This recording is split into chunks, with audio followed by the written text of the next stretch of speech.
We're doing a demo here of the out of bounds or warping bug that has been found in Trails in the Sky first chapter.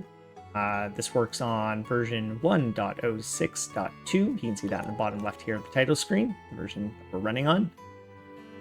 Might work on earlier versions, don't know, but it might get patched out in later versions. So again, this is a version it works on. All right, I'm going to show basically two different variants of doing the warp bug. I think what we'll do is I'm going to just go ahead and do a demonstration just showing the steps in locations that's useful to do them in. And then after that, I'll do a more kind of detailed explanation through it. Okay. So the first one, this is the bug or the way to use it to go through thin walls or thin doors. So for example, we're in the prologue right now. You can see we're searching for Tio. I want to go through that door right there, which is locked. The way we do this one is go to the door, face your back into it. I'll just Joshua around here. Make sure you don't walk too far away from the door, so just rotate kind of. All right, enter menu. This is the important part. Swap who is your party leader. Save. Now resave, so just save as slave in slot 1 and load the game. Okay, we are now in control of Estelle. Joshua, who you knows you can't see, he's on the other side of the door. We have done the first part of the warp. Now to actually get used to that, we want to be in control of the character on the other side. So enter menu, swap party lead, save, load. We are now on the other side of the door. We can use this to basically pass through any small doors, any small thin doors, thin walls. If there's also trigger points you want to jump over, all those trigger points seem to be pretty thin lines, so you can just hop over those too using the exact same procedure. That's the first way to use the warp.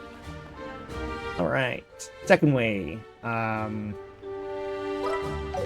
Let's load up a different save here, and I'll do it where we probably are most likely to use this warp, which is here.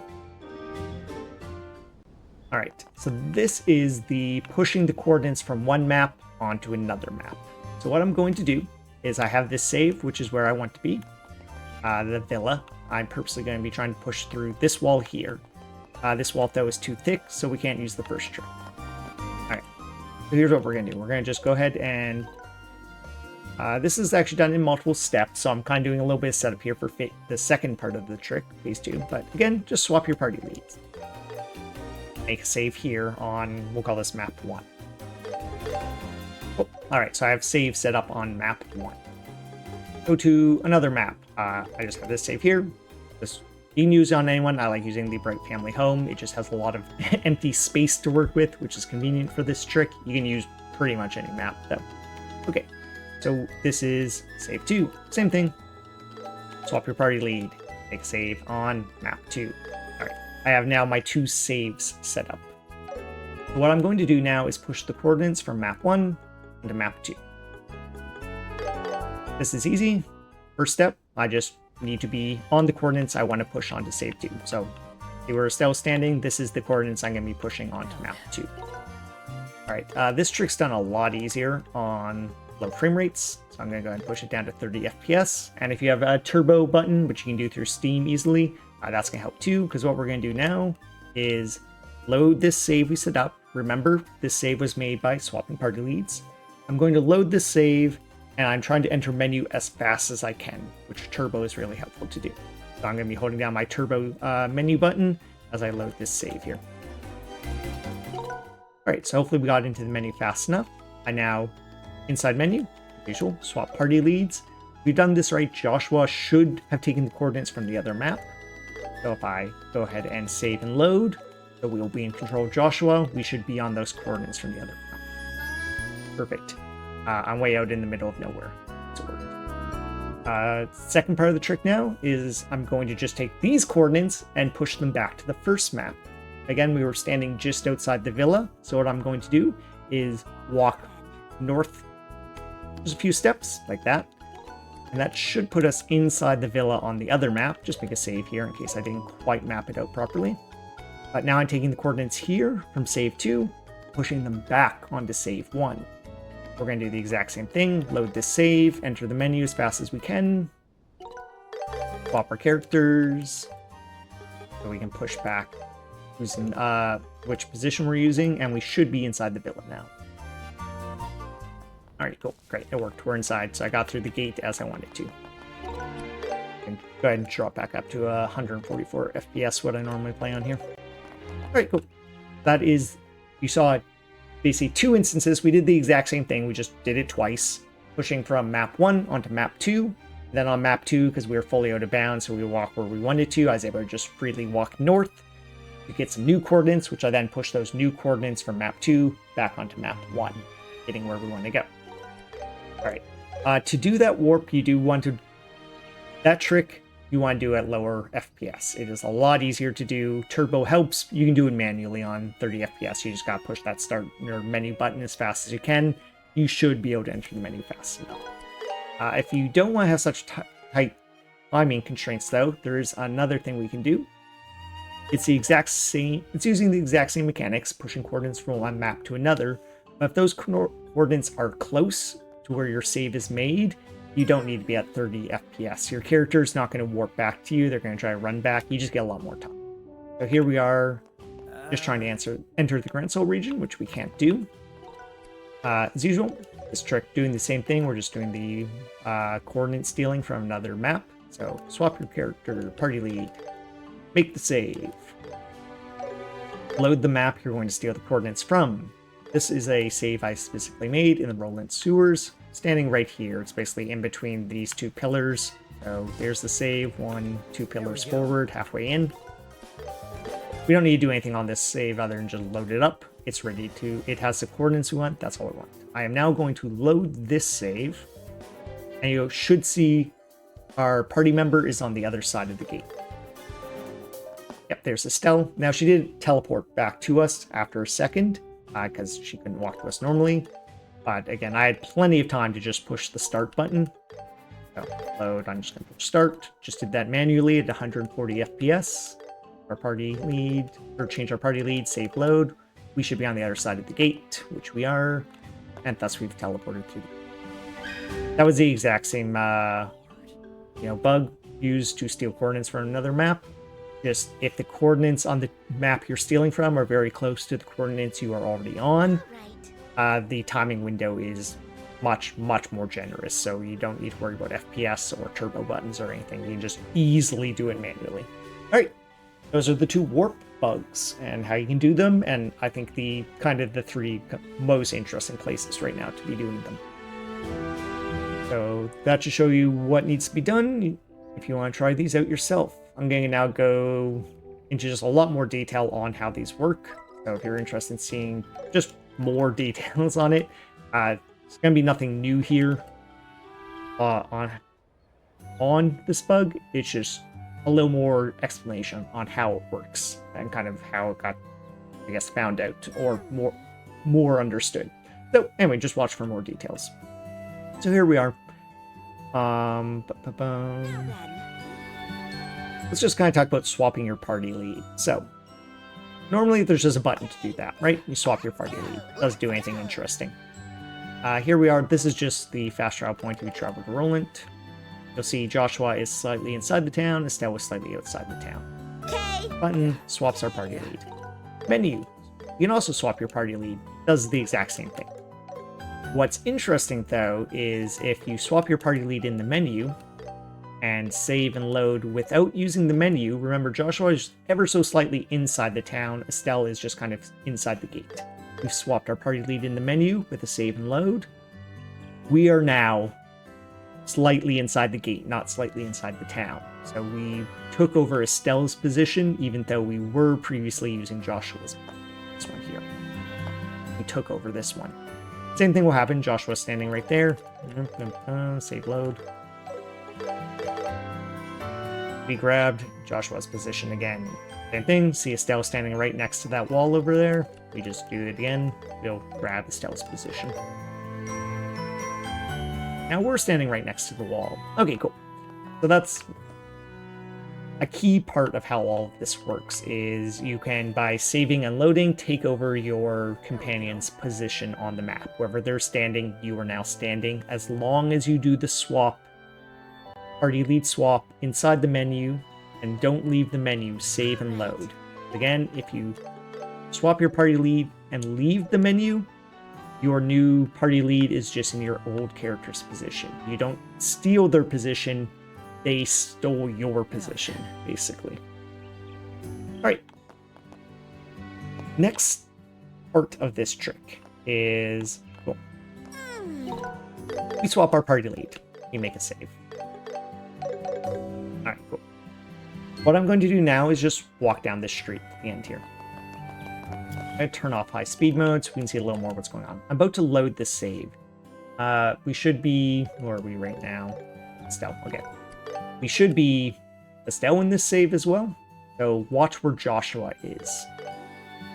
Joshua is down the street and he's going to come running to us. That is exactly where we were. We went and stood down at the end of the street. So again, I'll just do this again. We are at the end of the street. I load this save. This save was made by me entering the menu, swapping my party lead, and saving. I then left the menu and just walked down the street. Joshua is where we walked to, the end of the street. So Joshua's position here is linked to wherever we walked to. Again, just from the start, this is done by going to the menu, swapping your party lead, making a save. I can now walk wherever I want. Let's walk this way this time, just so it doesn't matter where we go. I walked over to the left. Now load the save. Estelle is going to be running from that direction. She took that position. Now the important part of that is, because of the first thing we showed off, if we walk here to the end of the street, and I load the save, again, Estelle is going to be down there at the end of the street. If I enter the menu while she's still trying to run towards me, then save and load, this means I get to take Estelle's position. So now I'm at the end of the street. Okay, that wasn't super interesting because I can just walk down to the end of the street, right? But that's the basics of how warping does work under this bug. Alright, go back here to this kind of set known fast travel point. What else can we do with this then? So we were noting we were kind of grabbing wherever we walked to, we took over that position when we did the load, the save. So again, let's just set up the save, make sure it's clean. So I swap my party leads, I've made a save. Here's the other important thing to note is I'm going to purposely face Joshua towards the camera here. We're going to go ahead and load this save. So we should be grabbing Joshua's position for Estelle, who's following Joshua. Estelle actually there was slightly behind Joshua for Joshua facing this direction. So she was, deeper into town. I'm facing forwards now. I'm going to just load the same save again. Notice Estelle now is actually behind us. So our character who's following us, their position is actually not only linked to where we're standing, because again, when I'm standing here, Estelle would appear down at this end of the street. It's linked to both where we're standing and the direction we're facing. The character is not actually going to be exactly on our position. They're going to be slightly behind where we were. So again, just kind of see this barrel. Now I'm facing towards the camera. Estelle's not going to be right next to this barrel when I load the save. She's going to be slightly behind. It'll be a little hard to see because she's going to come running towards us, but she was much closer to this box than she was to this barrel. Because again, she spawns slightly behind where we were. That's an actual useful feature we can work. It wasn't useful to warp to the end of the street. I could just walk there. The fact that our follower is going to appear slightly behind us is an actual bug that we can use. So let's go ahead and actually show that in use. Let's go, Estelle. Cool. So we're here on the farm. I picked the farm here because it has this fence. Fences are actually very thin. This means they're easy to warp through or over. So the way we can use this warping bug to get over fences is pretty easy. We run towards the fence, we turn our back to it, Again, because doing this bug, we'll use this position, but try to place our following party member behind us a certain amount of distance. They're actually going to get placed over the fence on the other side. Party lead, save, load. Estelle should now be on the other side of the fence, or Joshua, whoever is my follower. Yeah, Joshua, because I swapped. Joshua's on the other side of the fence. We can't normally get to the other side of the fence, so we've just warped him somewhere out of bounds. Again, we use the enter menu, swap party leads, save load, so we can take Joshua's position. We are now on the other side of the fence. Hurrah! We are now, if you look at the mini-map here, we're out of bounds. This is not somewhere you're supposed to be. Like many games, once you're out of bounds, the terrain out here, the geography, it's lying, it's not real. These aren't real walls. You can just walk through them. Some walls are real, just the way different things, assets are coded in the game. But we can use this to go out of bounds. This is actually a little route I use for the current, one of the ways I'm getting through the game. So yeah, we can run out of bounds here towards this road. If you do want to get back in bounds, you generally just have to get around the same Z height, the same like height level as the ground, and the game will kind of snap you back on. So I just walk here until I'm about the same height as the road, yeah, and the game's like, oh, you should be on top of the road, and snaps us back up. If our Z height was very, very high, like we were way up in the air, the second we walk over walkable ground, the game will just gravity drop you right back down as fast as it can. Cool. This isn't a very interesting location. This is just the highway. We could have easily walked over here. Again, just kind of showing off the fact once we've used the warp bug to go out of bounds, a lot of walls aren't actually real walls. Okay, so that was just going over a fence to go to bounds. Another useful way to use that exact same bug, we're going to do the exact same set of steps here, is you can go through thin doors as well. So we went over a thin fence. This door is actually not all that thick. We can go through it as well. So exact same steps. We walk up to it. We turn our back to it. Change our party lead. Make a save. Load the save. And now you'll notice we can't see Joshua. That's because Joshua is on the other side of the wall. That's him trying to get to us, but he can't because the door's in his way. Good news, we can take his position. Menu, swap party leads, save, load. The law of just swap party leads, save, load. You get used to doing that sequence over and over. Oh, we are now through that door. We are, again, searching for Tio. This is part of Prologue. We're always just searching for Tio, because we like Tio. The Crossbell 1? No, wait, never mind. None of that matters. We're in Prologue here. We can enter bows here. We just have to do the trick again, so let's just show it again. Put your back to the door. Save, load. I did swap party leads again. Oh. Swap party lead, save, load. We are through the door. Means we are now in bows. We are still in Prologue, though. We're still on the search for Tio. But we're out here on the highway. Nothing in this chapter, though, is set up properly, or very little in this chapter is set up properly. So as I run down the highway here, you shall see that normally right up around here, we get a story sequence playing. Not here this time. The chapter isn't set up. We are still in Prologue, so no story sequences playing. I'm going to just run on over to Bose and show that that town is mainly not set up as well either. So some stuff is working, but the majority of stuff in town is not working. So all of that town setup is also linked to like progressing the story. Only once we're actually supposed to be in this town is everything going to be working. Those guards aren't there to stop us. We could head towards the gate 2 right now if we wanted to, but nothing would happen there. Cool. So we're in town. You'll notice no story events are kind of set up here. No flags are showing us where we need to go. If we want to buy new quartz, well, too bad. We sure can't. That merchant isn't even here. No ability to do that. Maybe we could buy new weapons. Merchant's here. He's still selling Chapter 1, or Prologue weapons, not Chapter 1 weapons. Thanks. Too bad. So, the game's sort of set up. Merchant's there, he's not selling the right stuff. Interestingly, though, the bows market is set up. But we can buy some Chapter 1 stuff inside Prologue by coming over here. So we could get some better weapons, these guys.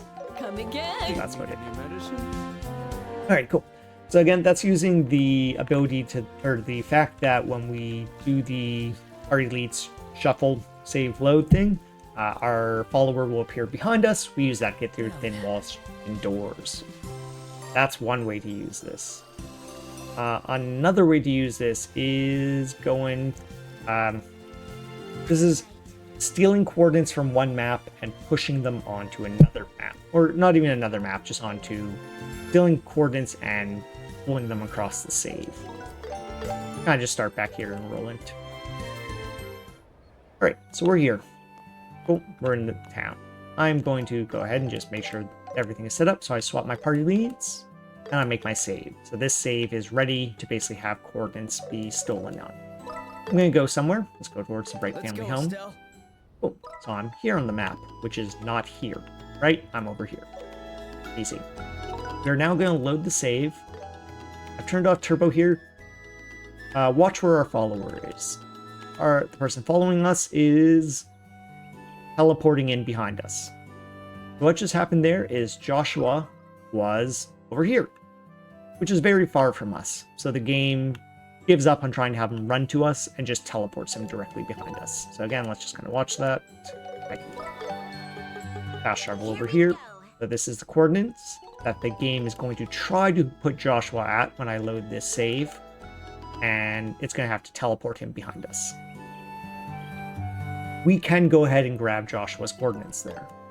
We will go do those coordinates again. Whatever, we can use anywhere. I'm just using this as an example.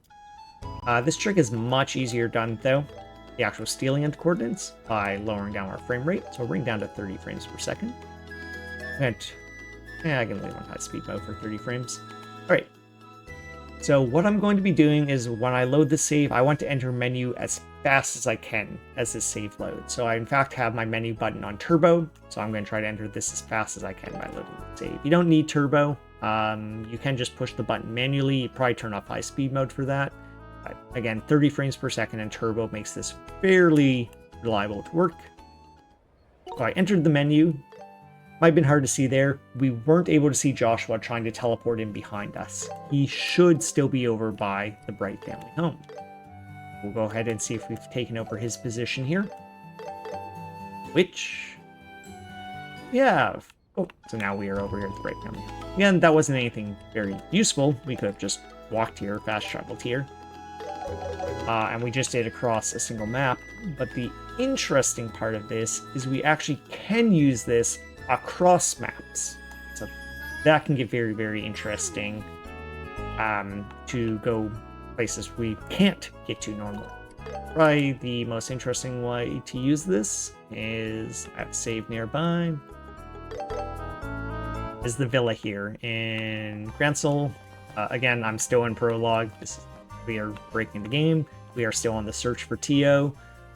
Turns out she's not here at the villa. She's in Crossbell, but we don't know that. All right, how do we do this? It's going to be the exact same kind of setup. I'm just going to make the save here in my first slot, just so this part isn't part of the bug or anything. I'm just making a save so I can get to this easier. This is the coordinates I want to steal. That's all that matters about this save is it has the coordinates I want. Grab another save here. Doesn't really matter too much where we do this. I'm going to just do it inside the Bright Family home. This is a convenient map to use to do this because it's mostly empty. It's not very big, which means I have a lot of out-of-bounds space in it. So I just like doing this here. It's also, when you're doing a speedrun, it's a really easy place to make a save to use later in the run because you're here at the start of the game. Okay. All of that was just kind of some setup to get the trick ready to be shown off. None of those steps were necessary. This is what's actually important. We are going to open the menu, swap our party leads, make this save, and make it here. Cool. So here's the save I'm going to basically steal coordinates onto. This is the save I'm going to, have extra or have the coordinates stolen into. These are the coordinates I want. So let me just load the save that has the coordinates I want. Okay, that's all we need to do here. Just load the game. The game now knows you're standing here at these XYZ coordinates. Drop our frame rate back down, because again, we're copying coordinates across saves. Much easier to do at a low frame rate. So I'm loading this game here. Again, we need to enter menu as fast as we can. Cool. Joshua should be at the coordinates from the other map. So we're going to see if we did this correctly by opening menu, swapping party lead, saving loading. Joshua should be, yep, out in the middle of nowhere. We took the coordinates from that other map. Drop the one, we're back to normal frame rate. We took the coordinates from that other map and pushed them onto this map. So you can see we're very far from the Bright family home. We're out in the middle of absolutely nowhere. So that was the warp glitch to get ourselves way out of bounds. The reason why it's useful to have those coordinates on this map, which has almost nothing on it, is because now I can take these coordinates and push them back to the first map. I was standing outside the villa on the first map. My interest is to be inside of the villa. But I couldn't get through. Like the normal warping through wall, that wall's too thick. We can't warp through it. But what I can do is take the coordinates here, which these coordinates should map to be standing just outside the villa. So if I just walk a little north, that should be enough. I'm just going to make a save here in case I need to walk a little more north. But now this save should have the coordinates I want. Let's go back to this save. We're going to set this save up to steal coordinates. In order to steal coordinates, it's our usual thing. Menu, swap party leads. Make the save. But we made the save after swapping party leads while staying in menu. Okay, this save is now ready to have coordinates stolen. Let's load up the coordinates we want. That should be these coordinates here. And I do need to lower frame rate because I raised that again. Alright, so we now had load this save. Actually, you know what? I don't have to do that. I'm lying. Watch this. I'm going to be at 148 frames per second and enter this save. And watch where our following party member is. Okay, that might be a little hard to see. Let's do that on not turbo. Watch for Joshua. He's going to be at the gate. Okay, it didn't quite work. Oh, wait. It didn't work because I have to load this again, so I steal the coordinates. So I've loaded up the coordinates I want to steal. I'm going to go into this save. Watch for Joshua. He'll be on the other side of the gate. He was on the other side of the gate. Apparently, he was far enough away that he just teleported to me. The important part is he didn't teleport to me super quickly. He was teleporting to me relatively slowly. That's because the game was close enough. He actually tried to run towards me first until the game gave up because there was no legitimate path to me and did the teleport.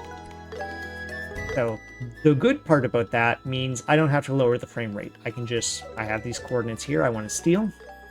I just load my save and I'm just manually pushing start. And I should now be able to steal those coordinates in. So we are inside the villa.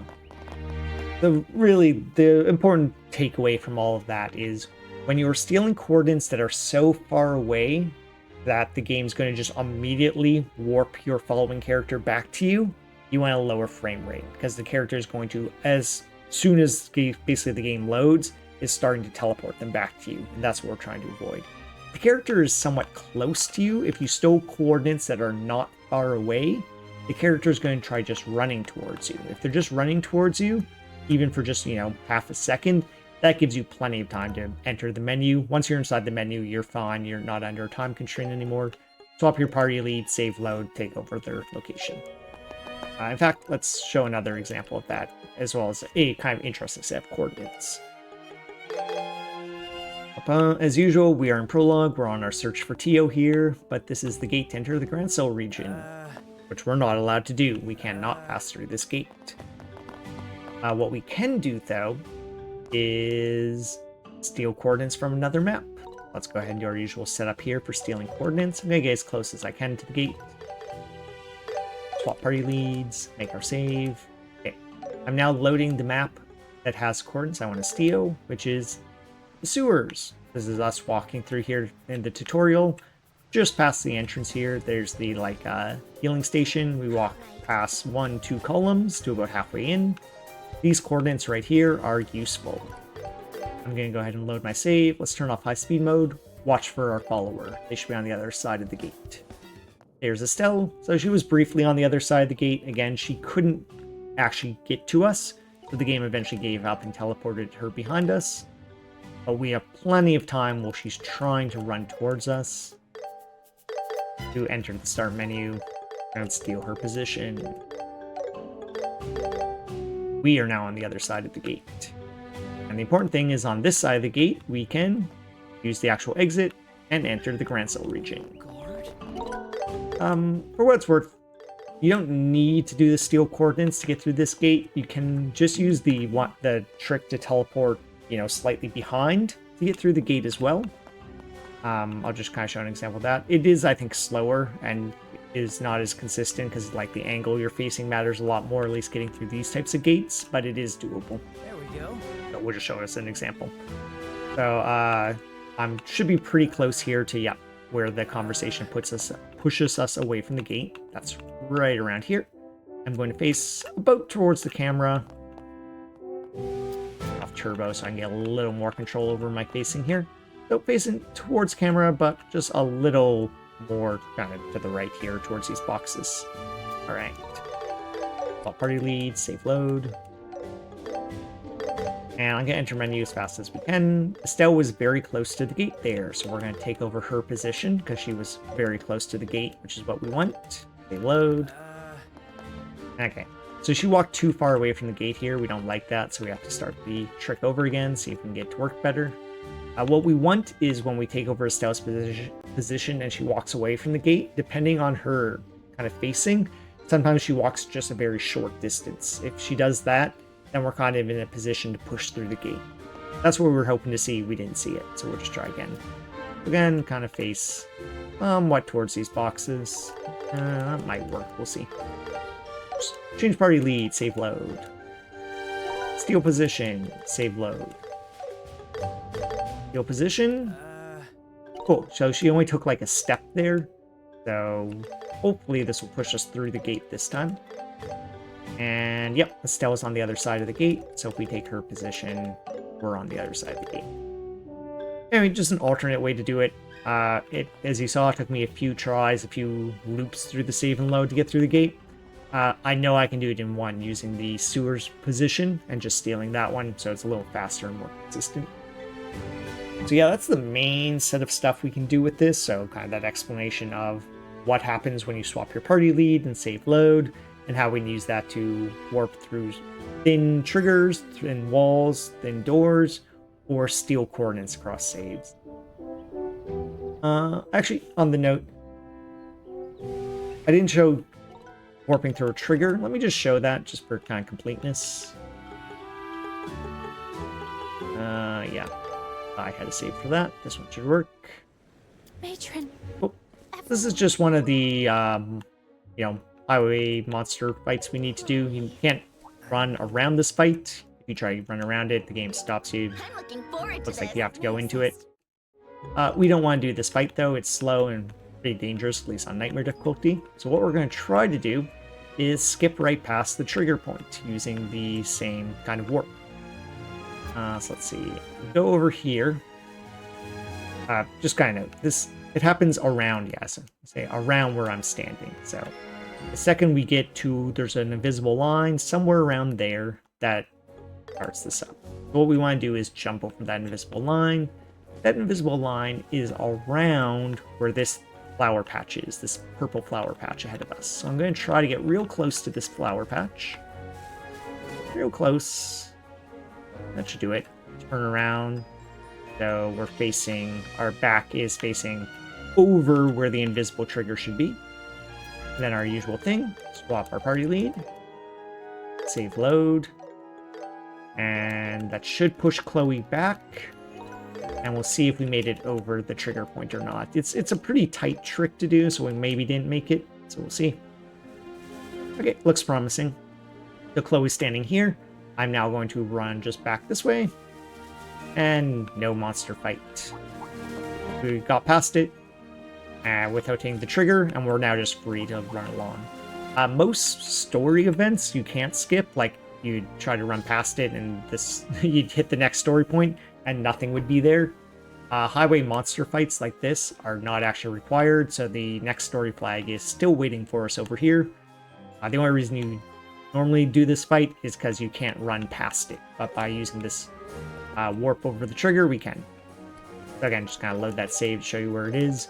We are really, really close to this trigger. It's a pretty tight trick to do because it's not going to take me many steps to re-enter the trigger. So we were on the other side of that flower patch, so I'm just walking towards it. Yeah, blowing. Yeah. So it took like 3 half steps, and I was already inside of it. Kind of a tight trick. Probably not the most useful thing to do. A much easier way to get past this would be when you're running down this highway. Just make a save when you're about here. And then when you need to get over this, just use the stealing coordinates from another save to make a save here, load your save here, and steal the coordinates, and then you're just past these monsters. So, sorry, hit my microphone. Okay, I think that was everything I want to kind of show about all these tricks. I had some notes of what to walk through. We showed that. Yep, and that's everything. Do you have any other saves set up that have interesting mechanics behind?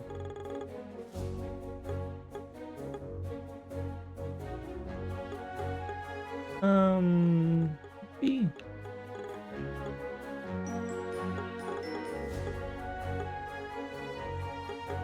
Yeah, let's show this. It's fine.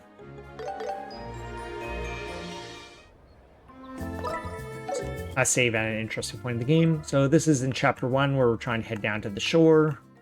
There's going to be another monster hunt here, just showing another way to skip by monster hunts. So we can skip by that one too. So I showed the way there of just jumping over the trigger point, which would work here. But in this case, an easier way to skip this one. So we're going to go out of bounds. So these types of walls here, these big, large walls, are actually usually kind of easy to warp inside of. So we're going to turn our back to it. Save load. And cool. So I'm not sure if you noticed there, Estelle just walked through this wall. She was inside of it. So let's go ahead and just load that save again. And steal Estelle's coordinates because she should be... Oops. Was already kind of walking outside. We'll see if we got this. Oh, yeah, we're still inside the wall. So we are inside of the wall here. There, everyone's just teleporting inside as well. So from inside the wall, we can walk about this way, through this wall. Yeah, a lot of these walls aren't real. And again, we're just trying to head down towards the coast here, the shore. So we'll keep the grass to our right and just continue running out of bounds here.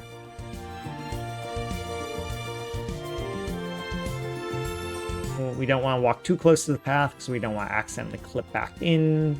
This is a wall I think we can't pass through, so we'll just stick as close as we can to it. There we go. Sticking as close. Yeah, there's invisible walls and stuff here. We're just sticking as close as we can to this wall until we hit the shore, which is about here. So I'm going to just drop back down in. And there's the monster that we're supposed to fight. You can't normally run past it, but we just went out of bounds around it. And can just hit the next story point. And so the game's happy to let us continue on our way here. Yep.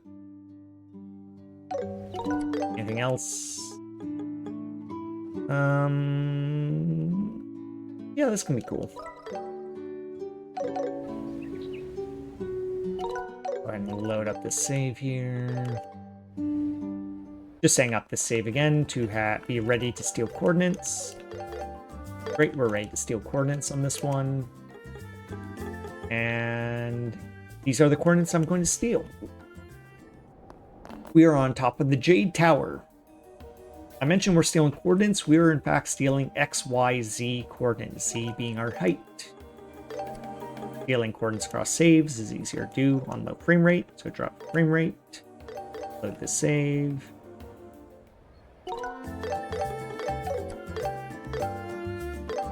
Let's see if we got it. Great. We have stolen those coordinates. This is wherever the Jade Tower is on the first map. This is where it is in the Bose region. Let me just back to 140 FPS. I do not like running around in 130 FPS. Alright, cool. We've taken the Z coordinates too. We are really, really high up right now. This is the top of the tower. Yeah, you can kind of see we're at the same height as the top of the Amber Tower. Tracks. Yeah, this can be useful for getting places, yeah, that there be walls and everything's blocking from, because since you're so high, you can basically just run anywhere you would need to and then drop down into that area. There's nowhere really in Bose that is super useful for, but it is something you can do. You're able to use this height here to drop down into an area you might not be able to normally get to. I'll show you what dropping down looks like. We'll drop down into the path over there. So the second we are actually over top of the path, the game's going to just drop us down into it. Once we're in something that's walkable, gravity kicks in and we drop down to the path. Yep. Alright, I think that's pretty much everything to show. That's how you can go in and out of bounds, use warping, go places they're not supposed to be able to go. No. Alright, hopefully that helps for anyone who's trying to learn how to do this. That's all I want to show off today, so dropping from here. Have fun with it.